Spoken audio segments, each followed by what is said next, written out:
Hi, and welcome to the Feminine Leader Activation Summit. I'm your hostess, Tanya Lynn, creator of Sistership Circle and author of Open Your Heart, How to Be a New Generation Feminine Leader. If you're here for the first time, welcome to this incredible sisterhood. And if you are returning, welcome back. Thank you for following your intuition to tune into this summit. Your willingness is the first step to you mastering feminine leadership, and your next step is action. We'll be giving you a lot of actions along the way, and the first one is for you to introduce yourself to the tribe in our Facebook group. So please follow the link if you haven't done so already and say hello. The more that you participate and interact, the more value you will receive from this summit. I have curated an amazing group of successful and embodied feminine leaders for the summit who walk the walk and will teach you how to turn on your feminine power, purpose, and pleasure to impact the world.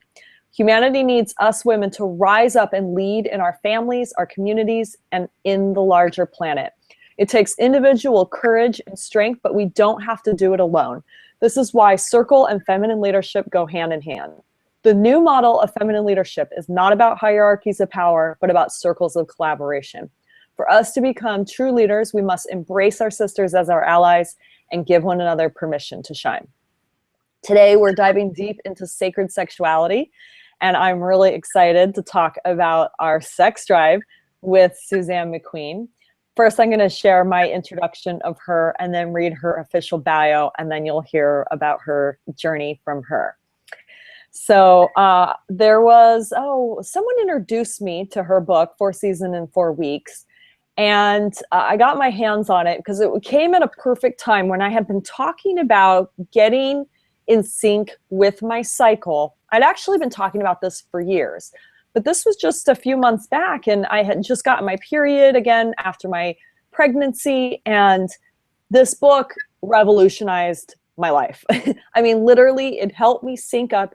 It actually gave me the implementation that I had been looking for years, and I was actually able to do it. So I immediately contacted her and was like, I am just a fan. How can I connect with you? How can we collaborate? And here we are today. This is one of the biggest things for me, is just reaching out and creating those connections with other feminine leaders, because together we're stronger. So let me read you her official bio. Author of the book, 4 Seasons in 4 Weeks, Suzanne Mathis McQueen calls herself a sacred feminist, keeper of women's mysteries, and the carrier of a sacred medicine bowl. Her background takes her from an award-winning business owner in the salon and spa industry to decoding an indigenous approach to the female hormones.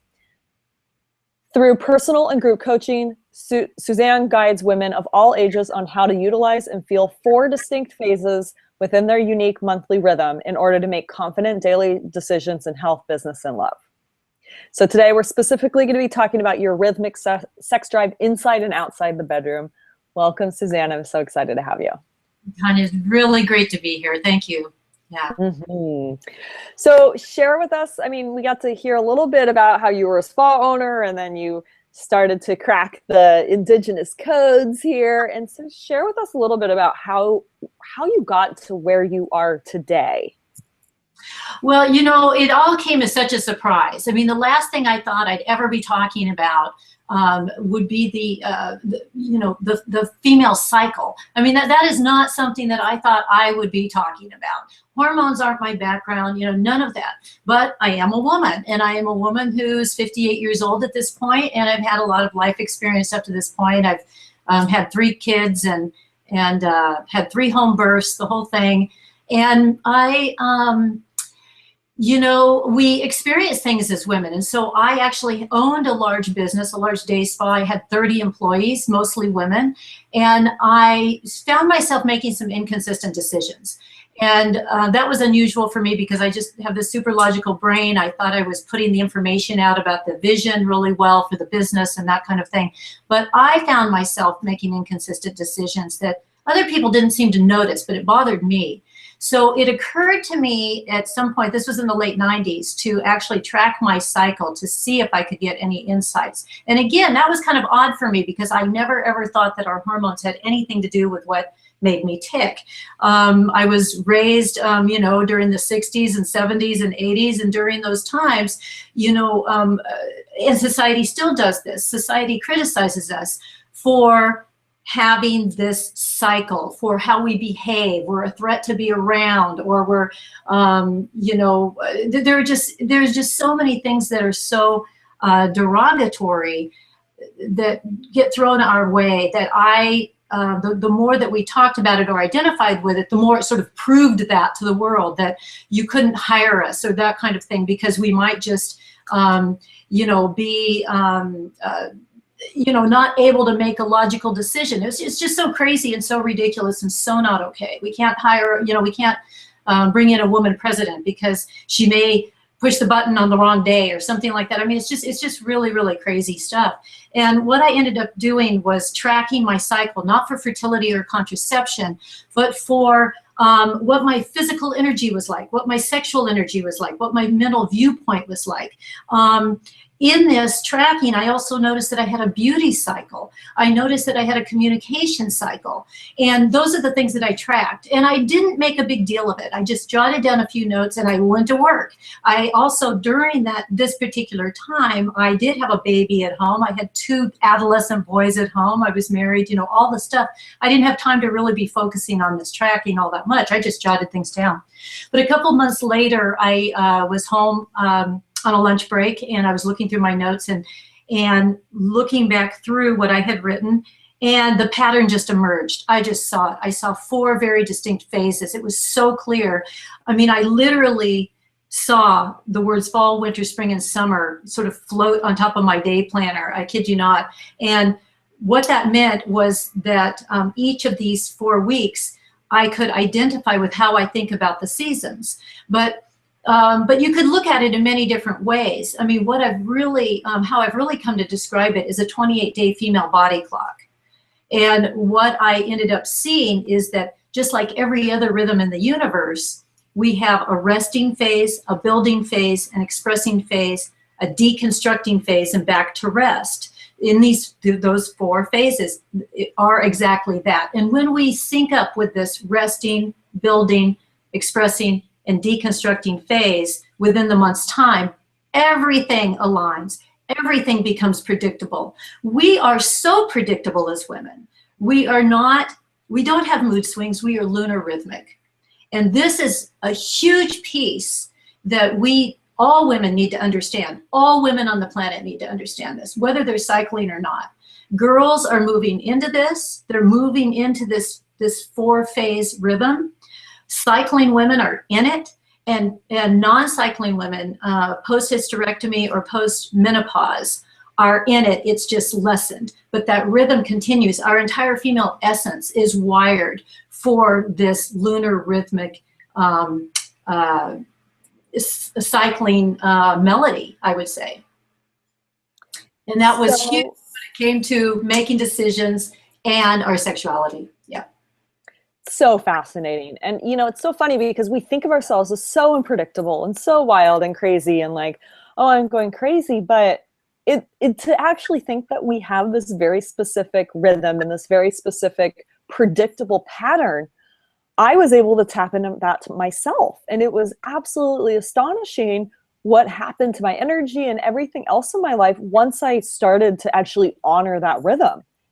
And you know, what I love is as soon as I read this book, I started to actually hear this out there in the world, of course, because it came into my awareness. And I've heard of different people saying it as like, I think that your period is like the winter month, or the winter week. But for me, like I really, really identified and had a whole change of how I actually perceive the seasons. Mm-hmm. And now what's so cool is actually looking at, well, wow, how do I want to actually plan 2016 and 2017 according to the calendar, mm-hmm. or according to the seasons and the moons and everything. And so this was just revolutionary work. I'm so glad that you created this. I mean, it's really made an impact for me, and actually had me get so connected with my rhythm that was really easy for me to get pregnant again. Oh, excellent. Very, very good. Well, you know, in one way, one of the biggest crimes against nature, one of the biggest crimes in the history of human beings, that women have not been taught that they are lunar rhythmic. I mean, our indigenous ancestors, most of our DNA understands that we're lunar rhythmic. You know, in the time period that humans have been on the planet, our indigenous grandmothers, and I'm talking about before artificial lighting, and the ones who were actually nomadic or living on the land, you know, who were really walking by the light of the moon, really understood this rhythm. So most of our DNA really does understand this rhythm. It's just that, you know, in current generations, but generations upon generations, we have lost that. And not only that, but we were really robbed of this. I mean, we were robbed. I'm so glad that you're doing the circles, because, and I do a lot of talking circles just, you know, locally and that kind of thing. But the bigger circle is so important, because this is a language that we have lost. And this was intentional. We have been, you know, we have all lived in a patriarchal system for generations upon generations, and it has not served anyone. It hasn't served the men either, because it's caused such an imbalance. But when you rob women of their language, when you rob them of the fact of, when you rob them of how their body actually works and functions, that's really not okay. And that's what we're looking at right now. We have been, this whole idea that we're unpredictable, or that we're crazy or hysterical, or that we're a threat to be around, is a programming that comes from our society that's a lie. And if anything, we are more predictable, because we have these markers. As cycling women, we have the period, that's a marker. We have ovulation, that's a marker. This thing is so predictable, and it's so easy. The male rhythm is much harder to figure out. And I think that through the female, I mean, it all comes through the female. We're all baptized into this world through the female. And so if everyone can learn this female rhythm now, just, you know, reprogram themselves to realize how amazing this thing is. There's nothing embarrassing about it. It's a natural rhythm of the universe. Then I believe that once everyone learns this, the men will really be able to start tapping into theirs and give us more information. Scientists or researchers are doing all kinds of good work around the men's rhythm right now.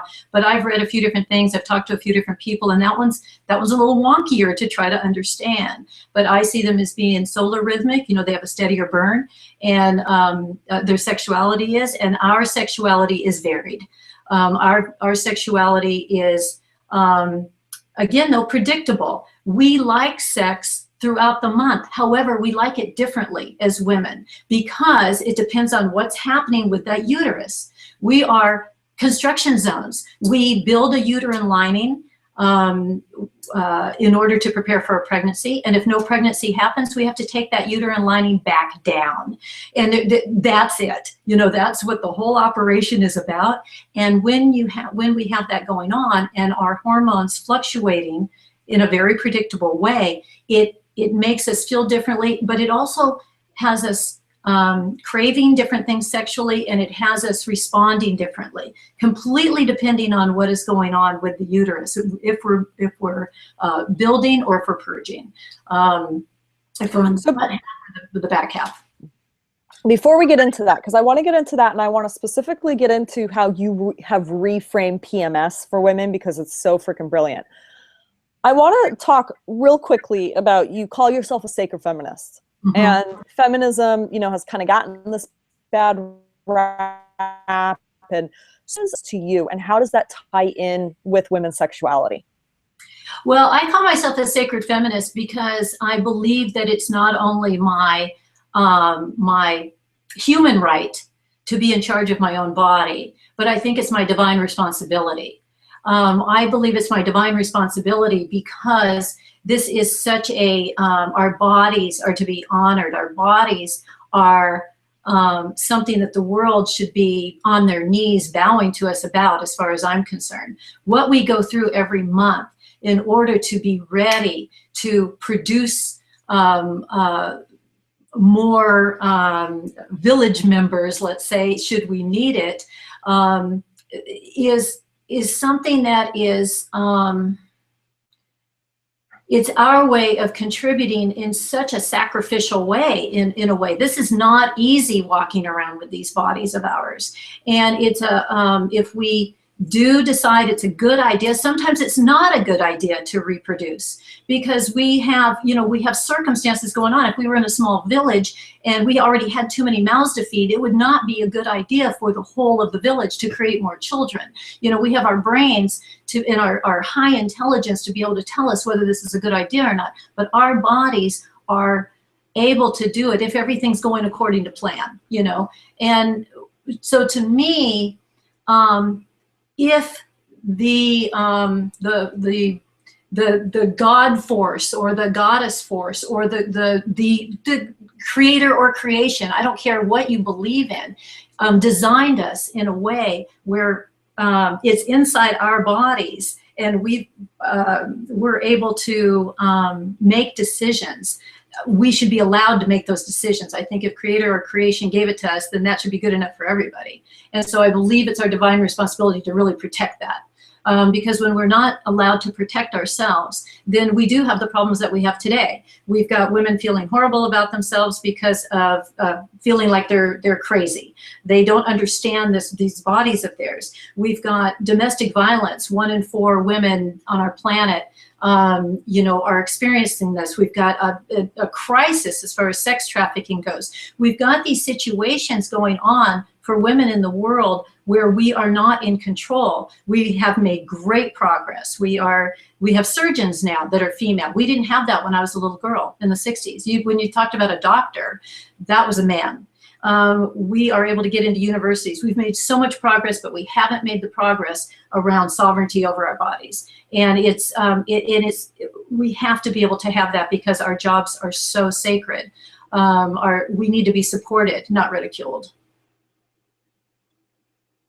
Yeah, this word sovereignty keeps coming up a lot. And as we talk about being a queen, being a goddess, and just really owning our bodies. And this is, something that has come up in some of the other interviews around where men have owned our bodies and when we reclaim them. And I think you've said that it's actually when we reclaim our sexuality, that is really the piece, right? Well, for sure. Women. Yes. I mean, the thing is that when we just simply understand our bodies, I do not think that we will ever have political or cultural power over our wombs until we fall in love with the power of our wombs. We have to fall in love with the power of our wombs, and we have never really understood what that is. We've never been in love with them, or at least not for generations, because we have been, we've experienced them as being bad in many ways. Some women really had it well. They had mothers who saw it as a really great thing. But for the most part, most women I talk to have not had the greatest view of it, and they're trying to find out, something that's good about it. But last time I looked, it was something like 70% of women really just felt like their whole cycle and everything around it was something to tolerate, and 50% wanted to get away from it altogether. Now, when we start understanding, wow, that these uteruses of ours, whether we have them or not, it's a womb or womb space, that doesn't matter. We're talking about the wisdom that comes from that. This is what makes us female. And this is what's phenomenal, because this womb wisdom of ours is so well-rounded, and you can see it throughout the cycle. This cycle of ours really shows us throughout this monthly time. If we break it into 4. I break it into 4 just for easy's sake. This thing is so easy. When you start tracking and start feeling it, start really feeling these phases, you start understanding that we are we're designed in a way to look at an issue from all points of view throughout a month's time. And it makes us very well-rounded. It makes us very wise. It makes us really perfect for leadership. It really makes it so that we start understanding how to really be fair, what's compassionate, what's the right thing to do, what are the solutions, what are the sound solutions, what is well-rounded? And this comes from our womb wisdom. When we start understanding this womb wisdom, we fall in love with our female essence. And that's what needs to happen. We need to fall in love with this female essence of ours. And it comes down to really falling in love with this womb, or womb space, and its womb wisdom. Yeah. Beautiful. So let's talk about our rhythmic sex drive, because I think that's the piece here. Is we're talking about sexuality and the womb and the power of that, and how we can tap into this womb space for our sexuality. And so, you say that during these 4 different weeks, we have a very different way that we want sex. And so that in our sex drive is rhythmic, it's changing. So can you share a little bit about that? Absolutely, because I think that what I've found, and I've got women talking to me all the time, coming to me, and these are very empowered women, but the one piece that they haven't quite gotten is their sexuality, because some days they like to be touched a certain way, and if their partner touches them the same way, a few days later they're recoiling. They don't want that, and we don't understand it as a female gender. And what I've found is that when you're understanding these 4 phases, it's the foundation for everything. I don't care how much tantra you learn. I don't care how much. I don't care how many positions you learned, or how many just phenomenal fun things you learn. Until you understand this piece, you're not really, you're not able to enjoy it as much as you could. And this is a crucial piece that every woman needs to understand. And when they learn it, it's so empowering. And I would like to say right off the bat that I find that it's the straight women who are in the most crisis around their sexuality and their cycle and all of that, because they have a male partner who, first of all, doesn't understand this rhythmic sex drive. They don't understand, the women don't understand it themselves, but the men really don't get it. They don't understand the cycle that much. And so oftentimes they're butting heads. The male's got this steady burn and he's expecting it to be like that. She doesn't know why not. So she's saying no more often than not sometimes, because, just to not have to, if she says yes this time, then it seems to be, why doesn't she want it this other time over here? I find that gay women, my gay women friends kind of have it made in this department, I have to say, because they have a partner who, first of all, understands the vulnerabilities of having a cycle. They also don't have the threat of pregnancy. So they can have sex during their most fertile time and not have to be stressing about that. Whereas the straight women are always stressing about pregnancy and birth control and all of these not great choices that we have around contraception. And I will say that because, they all have their plus and minuses. So I find that women in general are really, and when I was in my fertile years and all of that, I was stressing about it all the time. The contraception deal and all of that. And why did I feel this way over here, but not over here? That kind of thing. So when we get down to the foundation and the primal wisdom of why we have this cycle, it's really about reproduction. So what I'm going to talk about is not going to be all that sexy, but I'm telling you, it is, once you get this piece, it changes everything. I've had women come to me and say, oh my gosh, it has completely changed my sexual relationship with my husband or whatever, because this is something the men can totally get. This is super easy if you just think of these 4 phases. Once you understand the 4 phases, then of course each woman has her own preferences. She needs to communicate it. The woman needs to get it first. The men may not be in charge of this. The woman has to get it, and she has to want to share this with her partner. But I'm going to speak in terms of male, female, as far as this goes, just because it's easier when we're talking about an egg and a sperm, and we're talking about attraction and primal wisdom and that kind of thing. So if we look at, again, we break the 28 days into 4 weeks, let's say 7 days each. This is a basic template. Each woman is gonna have shorter weeks or longer weeks or things like that. I'm just talking about a basic template here. What we have scientifically in the hormonal landscape is we've got the period is the first week. And that's when our hormones are at the lowest. And what it really means is for us to lay low. It's really important that we lay low and rest during this time. I want to just go through this real quick, and then I want to go in a little deeper on why this works this way sexually. So that first week would be the period, right? It's and so bleeding. The second week after the period is over, the hormones are basically the estrogen is basically going, and some testosterone is basically going from 0 to 100 all in 1 week. It's raised a little bit in that first week, but it's really going from here to there. And what's happening is the uterine lining is building, the eggs are maturing, and we're preparing for ovulation. And during this week, this is kind of party girl phase. I mean, what's happening here is you can think of it like the first week, like the new moon. This particular week, you can think of it like the waxing moon. And what that means is that we're becoming the light. We are growing this uterine lining. We are growing in attraction. Scientifically, we are becoming more beautiful. Primally, we are trying to attract a mate, with or without us.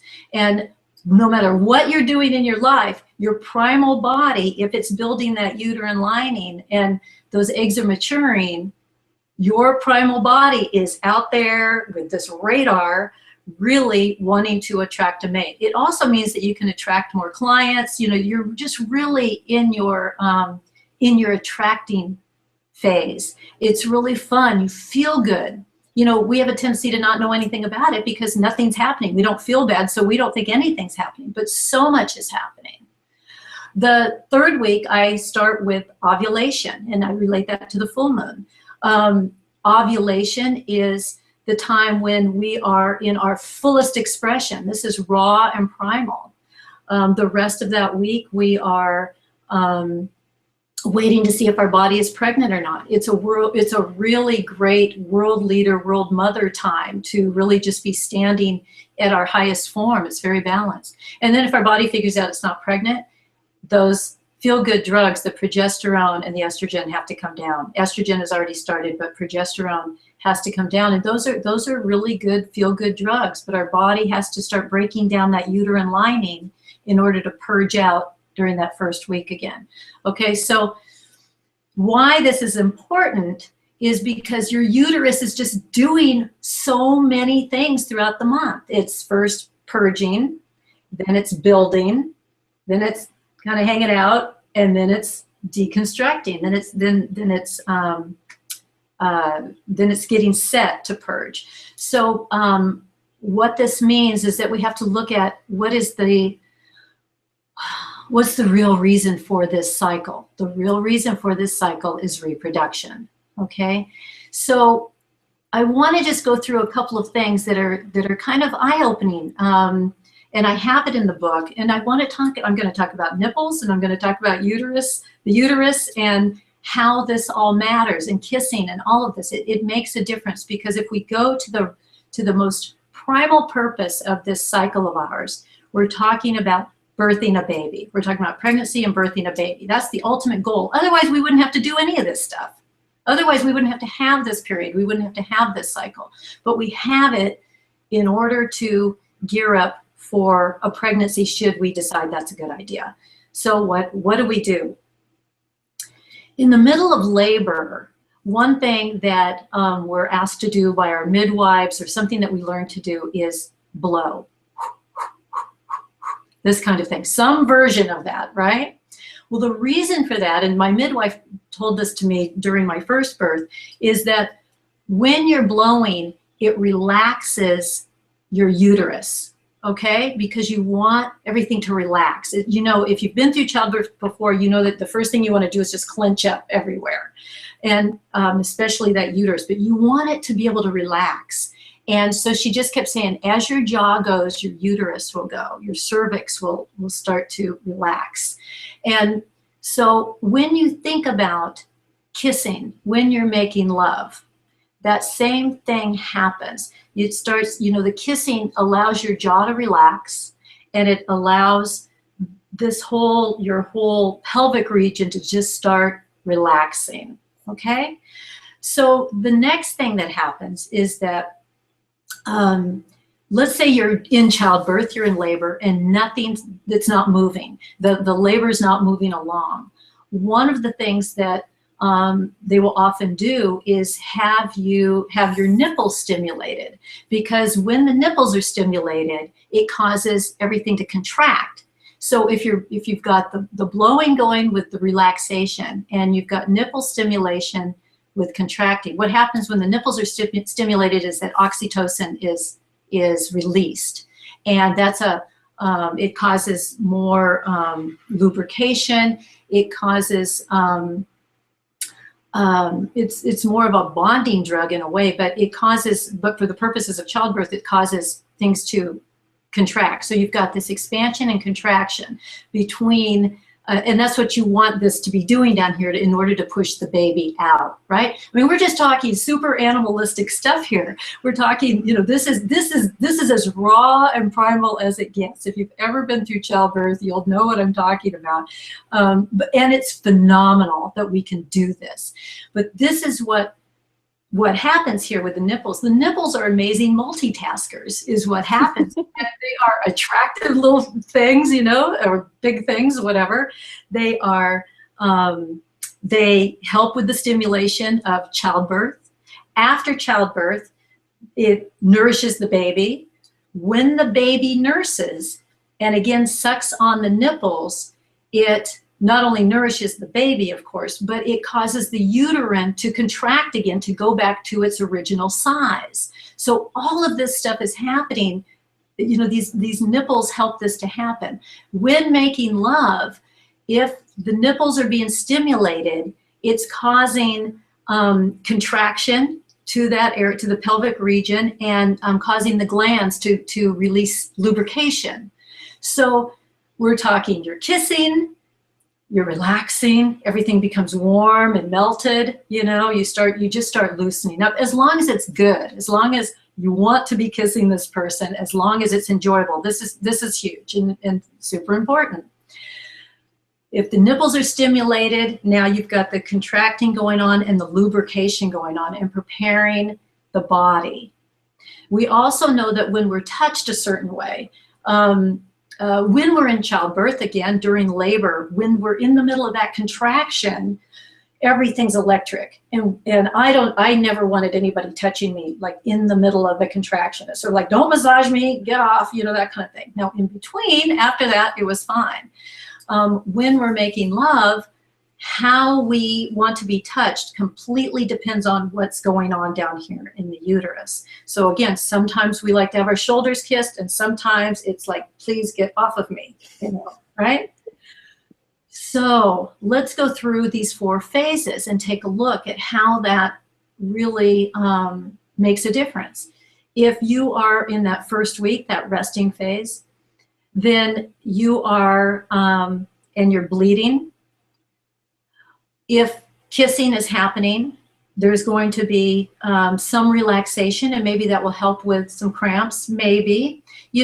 Sexuality around this first week is really dependent on a lot of things. It just depends on how you as a woman, if you like that or not. In some ways, having that may relax you, and in other ways, you might just really want to have your own space, and the same for your partner. But if the nipples are stimulated during that first week, you're most likely going to bleed more. You're going to feel that uterus gets tightened up, and maybe that's a good thing, maybe that's not a good thing. Maybe you're already bleeding enough as it is.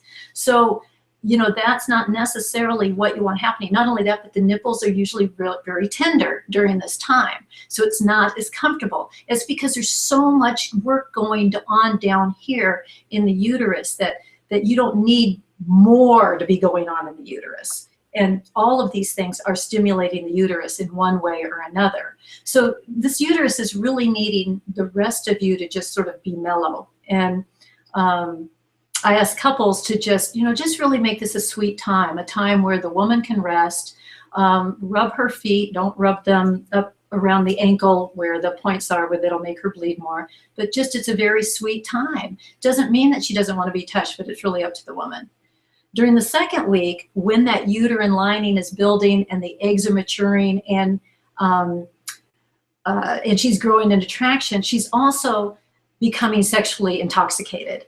So this is the time when everything's building, that, and she wants to attract her mate, that the nipples really want to be stimulated. The kissing wants to happen. All of this stuff is, I mean, this is the super romantic time. This is the time that you are becoming more lubricated than ever. And the lubrication is there to allow the sperm to make its way all the way in and hang out and wait for ovulation. So the creamier, the juicier the whole scene is, that's there to allow those swimmers to come on in. That's the purpose of that. So all of this stimulation is something that primally you desire. Again, as long as things are good, as long as you are really connecting with your partner. This is a great time for heart-to-heart talks. And the heart-to-heart talks are really crucial. You can do any of this stuff throughout the whole cycle, but we're talking about the most optimal time. And the most optimal time is really during this week for those heart-to-heart talks. You love everyone during this time. You are attracted. You want to do it all. You want to bring it all in. You know, it's sort of like you don't have enough hours in the day to do everything that you want to do during this time. But sexually, this is the time to go out on dates. This is the time to have romance, to have those heart-to-heart talks. And I'm saying that you really have to be paying attention, because these days go by pretty fast. You have to really plan for this. And I'm telling you, once you get into the system, you will see how accurate it really is. Once you hit ovulation, this is standing in your fullest expression. And I love ovulation. I mean, I probably write more about ovulation in the book than anything, because it's perfect earth spirit alignment. You're completely standing in your truth. This is raw primal sexuality. It's perfect earth alignment. Let me ask for just a second. Can you hear me okay? Mm-hmm. Yeah. Okay, very good. Sort of froze up for a second, so I wanted to find out. Thank you. It's perfect earth spirit alignment, because when you think about it, there's nothing more primal, nothing more primordial than the idea of a sperm and an egg coming together, right? And there's nothing more spiritual than the possibility of creation. So ovulation is the time that this egg comes down, and you've got this moment. It's the moment of truth. Symbolically, I like to say, you know, are you stepping in your authentic self?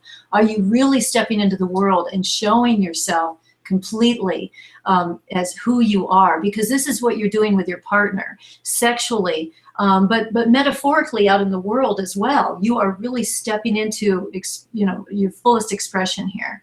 So ovulation is really the time for raw, primal, ridiculous sex. Go to the sex store and buy something ridiculous and try to figure it out. You know, it can be very fun, but it's really it can be the time to just go for it. Again, contraception in place from way back, maybe even from day 4, because sperm can really live in your body up to, you know, 5-6 days, something like that. And so ovulation happens. You've stepped into your truth. The rest of the week, it takes many, many days for a fertilized egg to travel to the uterine lining in order to see if there's a pregnancy or not. That takes many days. There's not a pregnancy even if there's contraception right then and there at ovulation. That can you still hear me, Tanya?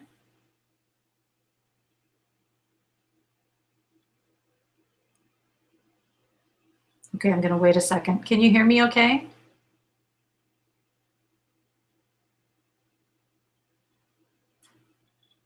Okay, I'm just going to keep talking, and then we'll see if this goes or not. I just lost Tanya on the screen here, so but it says I'm still live, so I will just keep going for a little bit.